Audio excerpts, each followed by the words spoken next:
Welcome back to our channel. நான் உங்கள்கிட்ட ரசித்து போன வீடியோட காரோட கண்ட்ரோல்ஸை பற்றி டீட்டெயிலாக பார்த்தோம். இந்த வீடியோவில் பார்த்தீங்க அப்படின்னா கார் எப்படி மூவ் பண்ணுறது தான் பார்க்க போகிறோம். போன வீடியோ யாரும் பார்க்கல அப்படின்னா அந்த வீடியோ பார்த்துட்டு இந்த வீடியோ பாருங்கள். அப்படின்னா தான் உங்களுக்கு டீட்டெயிலாக வந்து புரியும். பார்ட் 1 வீடியோ ஐகாலில் கொடுத்துருக்கேன். நம்ம சேனலுக்கு நீங்கள் புதுசாக இருந்தீங்க அப்படின்னா சப்ஸ்கிரைப் பண்ணிக்கோங்க. வாங்க வீடியோக்குள்ளே போகலாம். இப்போ காரை ட்ரைவ் பண்ணதுக்கு ஃபஸ்ட்டு நம்ம ஸ்டெப் பை ஸ்டெப்பாக பார்த்துடலாம்.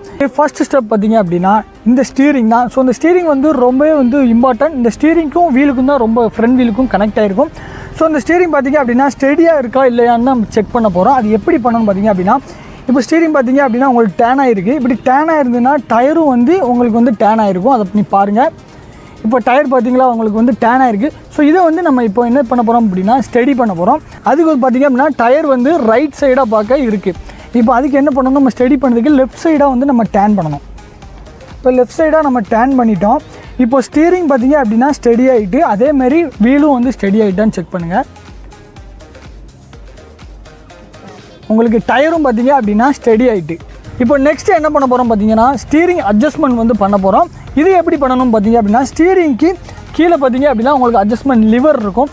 ஸோ இது மேக்ஸிமம் பார்த்திங்க அப்படின்னா நிறைய காரில் இருக்காது. உங்கள் காரில் இருக்காங்கிறத கமெண்ட் பண்ணுங்கள்.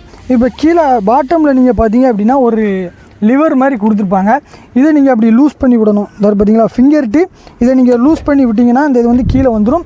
ஸோ ஸ்டீரிங் பார்த்தீங்க அப்படின்னா டவுன் அண்ட் அப் ஆகும். பார்த்தீங்களா டோட்டலாக அந்த கண்ட்ரோல் சிஸ்டமே பார்த்தீங்க அப்படின்னா அப் ஆகும், டவுன் ஆகும். சரிங்களா? இப்போ நம்ம உங்களுக்கு ஏற்ற மாதிரி நீங்கள் வந்து கொஞ்சம் அப்ளே வச்சுட்டு கொஞ்சம் அப்பராக வச்சிங்க அப்படின்னா உங்களுக்கு வந்து முட்டு வந்து தட்டாது. சரிங்களா? அதில் வச்சுக்கிட்டு லாக் பண்ணிடணும். மேலே ப்ரெஸ் பண்ணிங்க அப்படின்னா உங்களுக்கு லாக் ஆயிரும். ஸோ இப்போ வந்து நம்ம ஸ்டீரிங் அட்ஜஸ்ட்மெண்ட்டும் பார்த்தாச்சு. இப்போ நெக்ஸ்ட்டு பார்த்தீங்க அப்படின்னா சீட் பெல்ட் வந்து ரொம்பவே முக்கியம். ஒன்று சீட் பெல்ட் வந்து போட்டுக்கோங்க. அது லெஃப்ட்டில் இருந்து இதை பாருங்கள் கரெக்டாக அப்படி இழுத்து கொண்டு வந்து அதில் ஃபிக்ஸ் பண்ணிடுங்க. சீட் பெல்ட் வந்து நம்ம ஃபிக்ஸ் பண்ணியாச்சு. சீட் பெல்ட் வந்து கார் ஸ்டார்ட் பண்ணுறதுக்கு முன்னாடியே போட்டிங்க அப்படின்னா உங்களுக்கு வந்து சேஃப்டி. ஸோ காருக்கு ஸ்டார்ட் பண்ணுறதுக்கு முன்னாடியே வந்து நம்ம சீட் பெல்ட் போட்டாச்சு. இப்போ நம்ம காரை ஸ்டார்ட் பண்ணுறதுக்கு முன்னாடி இந்த மிரர் அட்ஜஸ்ட்மெண்ட் வந்து ரொம்பவே வந்து முக்கியம். ஸோ இந்த மிரர் அட்ஜஸ்ட்மெண்ட்டில் வந்து ஃபஸ்ட்டு வந்து ரைட் சைடாக வந்து நம்ம அட்ஜஸ்ட் பண்ணணும். ரெண்டாவது பார்த்திங்க அப்படின்னா இந்த சென்டரில் உள்ள இந்த மிரர் வந்து அட்ஜஸ்ட்மெண்ட் பண்ணணும். அதேனாக்கா லெஃப்ட் சைடு, இந்த மூணுமே வந்து நம்ம வந்து கரெக்டாக வந்து பார்க்குற மாதிரி இருக்கணும். இப்போ ரைட் சைடாக நம்ம பண்ணிக்கலாம். கார் ஆன் பண்ணிக்கோங்க. இப்போ நம்மளை வந்து எலக்ட்ரானிக்லேயே வந்து நம்ம அட்ஜஸ்ட்மெண்ட் வந்து பண்ணிக்கலாம். இப்போ கரெக்டாக பார்த்தீங்க அப்படின்னா ஒரு 25% வந்து கார் வந்து நம்மளுக்கு தெரியணும். அதேனாக்கா 75% பார்த்தீங்க அப்படின்னா உங்களுக்கு வந்து வெளி உள்ள வந்து பின்னாடி வெஹிக்கிள் வரதெல்லாம் வந்து தெரியணும். ஸோ இந்த ரைட் கார்னரில் வந்து நான் அட்ஜஸ்ட்மெண்ட் பண்ணிக்கிறேன். கரெக்டாக இப்போ பாருங்கள் நம்மளுடைய டோர்லேருந்து கரெக்டாக வந்து வெளியும் வந்து தெரியணும். ஸோ இப்போ பார்த்தீங்க அப்படின்னா எனக்கு வந்து 25% வந்து காரும் வந்து தெரியுது. ஸோ இப்போ பேக் டோரும் வந்து நம்மளுக்கு தெரியணும். அதேமாதிரி பேக்கில் வரதும் தெரியணும். அதேமாதிரி நீங்கள் லெஃப்ட் சைடும் அட்ஜஸ்ட்மெண்ட் பண்ணிக்கணும். இப்போ நம்ம பார்க்க போகிறது பார்த்தீங்க அப்படின்னா இந்த சென்டர் மிரர். இந்த சென்டர் மிரரில் ஒரு ட்ரிக்ஸ் இருக்குது. நீங்கள் வந்து இதில் இந்த லிவர் இருக்குது பார்த்தீங்களா, இப்போ லிவரை வந்து நீங்கள் ஓப்பன் பண்ணிங்கன்னா உங்களுக்கு கீழே நிற்க வந்துடும். அதேனாக்கா நீங்கள் பழைய இது வேணும் அப்படின்னா நீங்கள் அட்ஜஸ்ட்மெண்ட் பண்ணவே தேவையில்லை. கீழே உள்ள லிவர் ஆன் பண்ணிங்கனாலே போதும். உங்களுக்கு பேக்கில் உள்ள மிரர் வந்து பேக்கில் உள்ள வியூ வந்து உங்களுக்கு அழகாக தெரியும். இப்போ நம்ம காரை ஸ்டார்ட் பண்ணி மூவ் பண்ண போகிறோம். இதுக்கு வந்து 2 டெக்னிக் இருக்குது. ஒரு டெக்னிக் பார்த்தீங்க அப்படின்னா கிளச்சை மட்டுமே ரிலீஸ் பண்ணி ஆக்சிலேட்டரை கொடுக்காமல் மூவ் பண்ணலாம். ரெண்டாவது பார்த்தீங்க அப்படின்னா நார்மலாக ஆக்சிலேட்டர் கொடுத்து கிளச்சை ரிலீஸ் பண்ணுற மாதிரி ஒரு டெக்னிக்கு. இப்போ நிறைய பேர் என்ன தப்பு பண்ணுவாங்கன்னு பார்த்தீங்க அப்படின்னா இந்த கிளச் கண்ட்ரோலே இல்லாமல் சும்மா first gear, second gear, third கியர்னு போட்டு வந்து ரோட்டில் வந்து ஓட்டுவாங்க. அந்த மாதிரி ஓட்டினீங்க அப்படின்னா கார் படிக்கிறதுக்கு ரொம்பவே வந்து லேட் ஆகும். நான் சொல்கிற இந்த டிப்ஸ் அண்ட் ட்ரிக்ஸை நீங்கள் ஃபாலோ பண்ணிங்கன்னா ஈஸியாக வந்து கிளச் கண்ட்ரோல் வந்து கற்றுக்கிடலாம். இந்த கிளச் கண்ட்ரோல் இருந்தால் தான் நம்ம ஹில்ஸில் டிராஃபிக்கில் ஈஸியாக மூவ் பண்ணி போக முடியும். இப்போ நம்ம பிரேக்கிங்கை பற்றி பார்ப்போம். இப்போ நீங்கள் ஒரு கியரை எப்படி நீங்கள் கிளச்சை மிதிச்சுட்டு கியர் பண்ணுறீங்களோ அதே மாதிரி தான் கிளச்சை மிதிச்சுட்டு தான் வந்து பிரேக் வந்து நம்ம ப்ரெஸ் பண்ணணும். அப்படின்னா தான் வண்டி வந்து ஆஃப் ஆகாது. நீங்கள் கிளச்சை மட்டும் விட்டுட்டீங்க அப்படின்னா வண்டி ஆஃப் ஆயிரும். இப்போ நம்ம ஃபஸ்ட்டு டெக்னிக்கை வந்து பார்க்கலாம். இப்போ நம்ம கார் ஸ்டார்ட் பண்ணுறதுக்கு முன்னாடி கண்டிப்பாக அந்த கியரை வந்து நீங்கள் நியூட்ரலில் இருக்கான்னு செக் பண்ணணும். லெஃப்ட் அண்ட் ரைட் நீங்கள் மூவ் பண்ணீங்க அப்படின்னா நியூட்ரலில் வந்து இருக்குதுன்னு அர்த்தம். ஸோ இப்போ வந்து நம்ம காரை ஸ்டார்ட் பண்ணிடலாம். இப்போ வந்து நம்ம காரை ஸ்டார்ட் பண்ணியாச்சு. காரை ஸ்டார்ட் பண்ணி ஒரு 2 செகண்ட் வெயிட் பண்ணிவிட்டு இப்போ என்ன பண்ணுறோம் அப்படின்னா ஹேண்ட் பிரேக் வந்து நம்ம ரிலீஸ் பண்ணணும். ஹேண்ட் பிரேக் வந்து ரிலீஸ் பண்ணியாச்சு. இப்போ நான் ஃபஸ்ட்டு கியர் ஷிஃப்ட் பண்ண போகிறேன். கிளச்சை வந்து நல்லா ஃபுல்லாக ப்ரெஸ் பண்ணிக்கோங்க. இப்போ நம்ம ஃபஸ்ட்டு கியர் ஷிஃப்ட் பண்ண போகிறோம்.